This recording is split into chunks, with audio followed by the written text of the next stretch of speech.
Alhamdulillah, akhirnya setelah 5 jam perjalanan kebayar juga.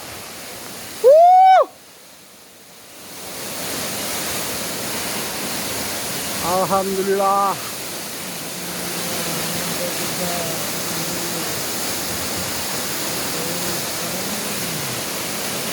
Sempat nyasar dulu, tapi alhamdulillah ketemu juga